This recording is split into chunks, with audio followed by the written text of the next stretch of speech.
Doctor Mohammad Yunus আর জনাব তারেক রহমানের বৈঠকে আমরা পেয়েছি সফলতা।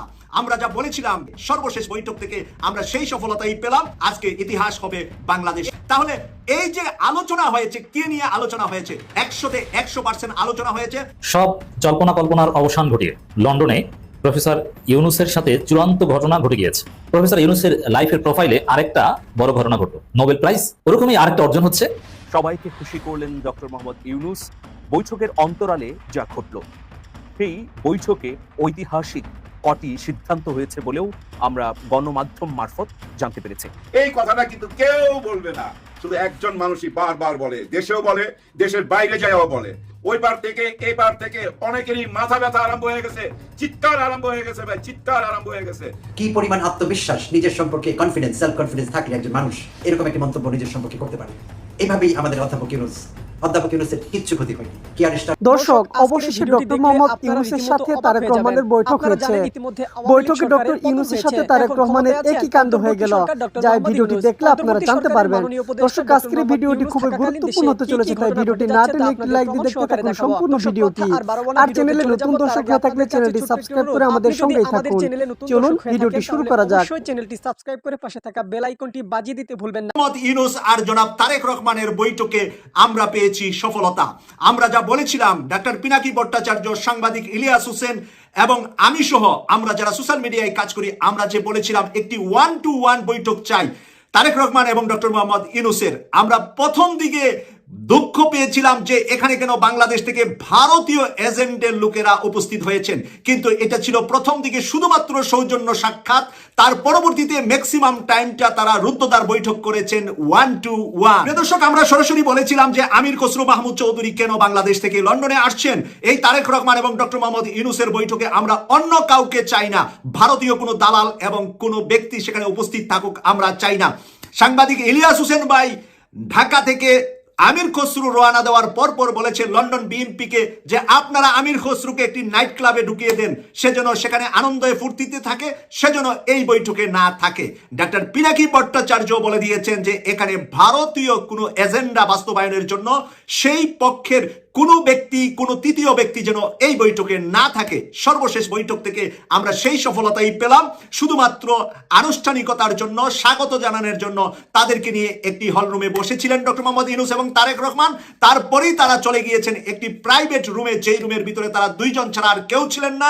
দেশ নিয়ে, দেশের আগামী ভবিষ্যৎ নিয়ে তারা কথা বলেছেন উদারভাবে, যেরকম বাবা আর সন্তানের ভিতরে একটি মিলন হয়, ভালোবাসা থেকে যে কথা হয়, এবং রাষ্ট্র পরিচালনার ক্ষেত্রেও এই মিলনটি আজকে ইতিহাস হবে বাংলাদেশ। এই বৈঠকের সৌজন্যতা রাখার জন্য ডক্টর খলিলুর রহমান এবং ডক্টর মোহাম্মদ ইউনূস স্যারের পেশ সচিব এখানে উপস্থিত ছিলেন।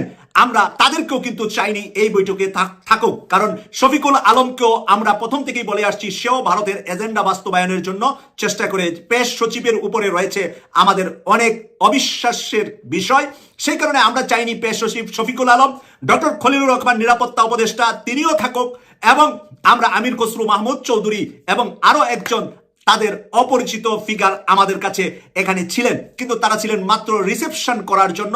রিসেপশনের পরে রুদ্ধদ্বার বৈঠকে তারা কেউ ছিলেন না, কারণ এরপরে তারা সাংবাদিক সম্মেলন করেছেন। সেখানে সাংবাদিকদের প্রশ্নের জবাবে তখন জবাব দিতে গিয়ে আমির খসরু মাহমুদ চৌধুরী বলেছেন আমরা তো শুধুমাত্র প্রথম দিকে সৌজন্য সাক্ষাৎ করেছি, মূল আলোচনা তাদের মধ্যে কি হয়েছে সেইখানে তো আমরা কেউ ছিলাম না।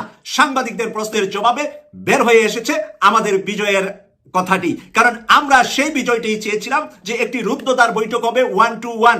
শুধুমাত্র এই দুইজন থাকবে, এই ঘরে ভারতীয় কোনো পেতাত্তা থাকবে না। যদি এখানে শফিকুল আলম থাকতো তাহলেও হাসিনার কাছে এই সংবাদ চলে যেত, আমির খসরু মাহমুদের কাছে থেকেও ভারত এবং হাসিনার কাছে এই সংবাদ চলে যাবে, এই কথাটা আমাদের ছিল। কিন্তু সর্বশেষ ডক্টর মোহাম্মদ ইউনূস স্যারের প্রজ্ঞা, তারেক রহমান সাহেবের প্রজ্ঞায় তারা দুজনই মিলিত হয়েছেন, বাকিরা শুধুমাত্র টেলিভিশনের স্ক্রিনে সৌজন্য সাক্ষাৎ রিসেপশনে ছিলেন, কিন্তু মূল বৈঠক করেছেন তারা 1-to-1, যেখানে অন্য কেউ ছিল না।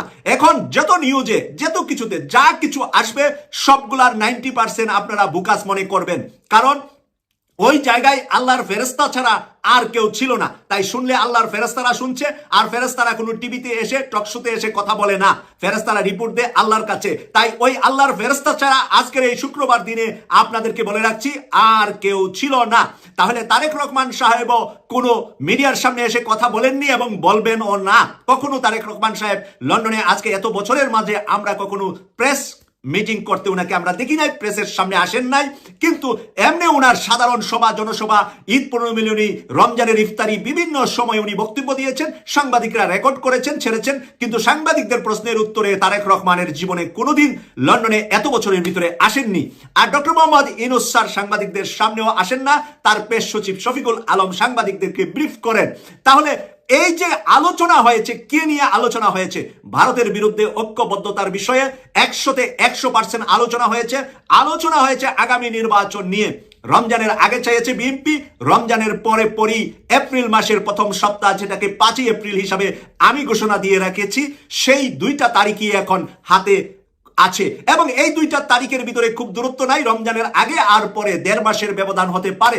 ডক্টর মোহাম্মদ ইউনূস স্যার নতুন বছরের 3 মাস চেয়েছেন, জানুয়ারি, ফেব্রুয়ারি, মার্চ, এবং সাংবাদিক সম্মেলনে ওরা বলেছেন যে এই সময়টা ডক্টর মোহাম্মদ ইউনূস স্যার রেখেছেন বিচার কার্যক্রমটাকে সম্পূর্ণ করার জন্য। আর এই বিচার কার্যক্রম যদি আগে শেষ হয়ে যায়, এমন আছে জানুয়ারি মাসে আপনারা নির্বাচন পেয়ে যাবেন, ডিসেম্বরে, নভেম্বরে, কোনো সমস্যা নাই। ডক্টর মোহাম্মদ ইউনূস স্যার সেখানে কোনো কার্পণ্য করবেন না, একদিন সময় নষ্ট করবেন না। কিন্তু বিচার কার্যক্রম, সংস্কার এবং জাতীয় সনদ, যেটা জুলাই আগস্টে যেই সনদটা প্রকাশিত হবে, সেটা আমরা আশা করছি জুলাই মাসের যে কোনো তারিখে হবে। এমন আছে, আমার কাছে মনে হচ্ছে যে এটা 5ই আগস্টেও হতে পারে। জুলাই সনদটা জুলাই মাসের 31-এর ভিতরে, অথবা 5ই আগস্ট যদি তারা তারিখ দেয়, যেই 5ই আগস্ট হাসিনা পালিয়ে গিয়েছিল, 1 বছর পরে এসে তারা যদি শপথ নেয়, শহীদ মিনারে গিয়েও যদি এই জুলাই এই সনদটাকে প্রকাশ করা হয়, করা হতে পারে, বা মন্ত্রণালয়ের পক্ষ থেকে, মানে পেশ সচিবের পক্ষ থেকে জানানো হতে পারে। কিভাবে হবে, বা সর্বদলীয় একসাথে হয়ে বৈঠকের ভিতরে এটাকে প্রকাশ করতে পারেন ডক্টর মোহাম্মদ ইউনূস স্যার নিজে। লন্ডনে বাংলাদেশের প্রধান উপদেষ্টা প্রফেসর ডক্টর মোহাম্মদ ইউনূসকে দেখে দৌড়ে পালিয়ে গেলেন ব্রিটিশ প্রধানমন্ত্রী স্টারমার। কি আশ্চর্য হচ্ছেন? আশ্চর্য হবার কিছু নাই, এটিই বাস্তবতা এবং এটিই সত্য। আসুন অ্যাকচুয়াল ঘটনাটি কি একটু জানার চেষ্টা করি। এই টিউলিপ স্টারমারকে এই বলে প্ররোচিত করেছে যে খবরদার, এই যে ইউনূস আসতেছে, এ কিন্তু একটা আন্তর্জাতিক মানের খেলোয়াড়, এই ইউনূস কোন পথ দিয়ে যে আপনার কোন দিক দিয়ে চেপে ধরবে আপনি কিন্তু কিছুই বুঝতে পারবেন না, সুতরাং আপনি খবরদার তার সাথে সাক্ষাৎ করেন না। সে যদি কোনো মতো অবস্থায় আপনার নাগাল পেয়ে যায় বা আপনার সাথে সাক্ষাৎ করতে পারে, তাহলে বাংলাদেশ যখন ব্রিটিশের কলোনি ছিল, তখন এই ব্রিটিশ বাংলাদেশ থেকে যে পরিমাণ টাকা লুটপাট করে এনেছিল, এটি কিন্তু সে আপনাকে ফেরত চাবে, এবং ফেরত চাবে মানে আপনাকে কিন্তু সেটা দিতেই হবে। এরপরে টিউলিপ স্টারমারকে আরো যে সতর্কবাণী উচ্চারণ করেন, সেটি হচ্ছে আপনি যদি তার সাথে দেখা করেন, তাহলে তো এই বর্তমানের আওয়ামী লীগ, আমার দলের নেতা নেত্রীরা হাজার হাজার কোটি টাকা আপনার দেশে পাচার করেছে, সেই টাকা দিয়েই কিন্তু আপনার বাজার সদাই হয়, সেই টাকা দিয়েই আপনার গাড়ি চলে, আপনার সবকিছু হয়। আমার দেশের সাইফুজ্জামান ভূমিমন্ত্রী, সে আপনার দেশে 360টা বাড়ি করেছে। এইটা যদি ইউনূস ফেরত চায়, এবং আপনাকে কিন্তু ইউনূস চাওয়া মানে আপনাকে কিন্তু ফেরত দিতে হবে। আপনি কি বুঝতে পেরেছেন অবস্থাটা কোথায় যাবে?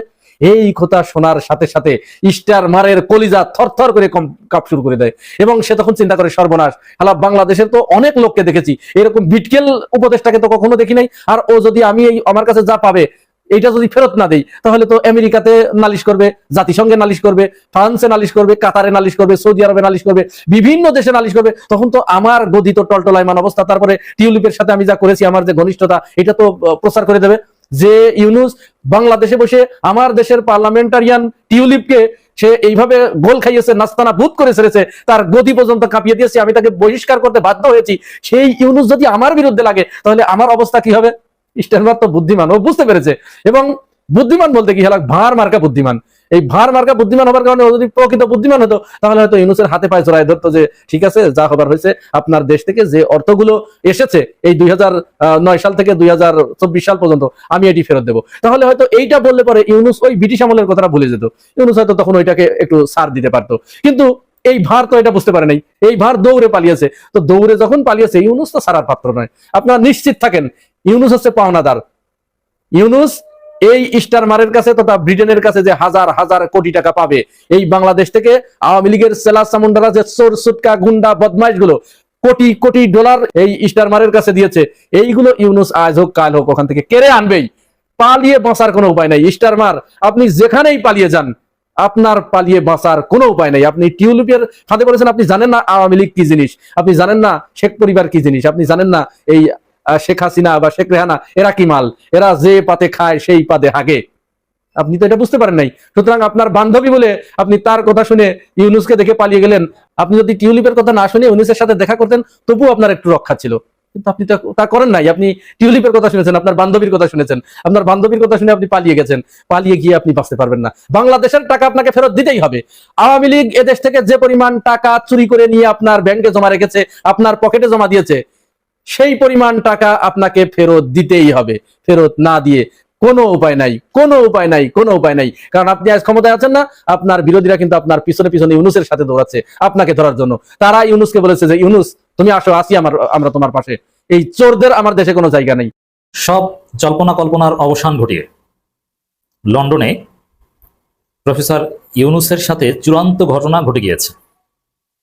দর্শক, প্রফেসর ইউনুস লন্ডন সফরে গিয়েছেন 10 মাসে 10 সফরের মধ্যে সবচেয়ে আকর্ষণীয় সফর, এবং প্রতিপক্ষের সবচেয়ে বেশি প্রপাগান্ডা হয়েছে এই সফরকে কেন্দ্র করে। এই সফরের প্রত্যেকটা স্টেজকে ঘিরে টান টান উত্তেজনা ছিল, তার মধ্যে অনিশ্চয়তা ছিল, কিন্তু সব জল্পনা কল্পনার অবসান ঘটিয়ে আসল ঘটনা, প্রত্যাশিত দৃশ্য ঘটে গেছে।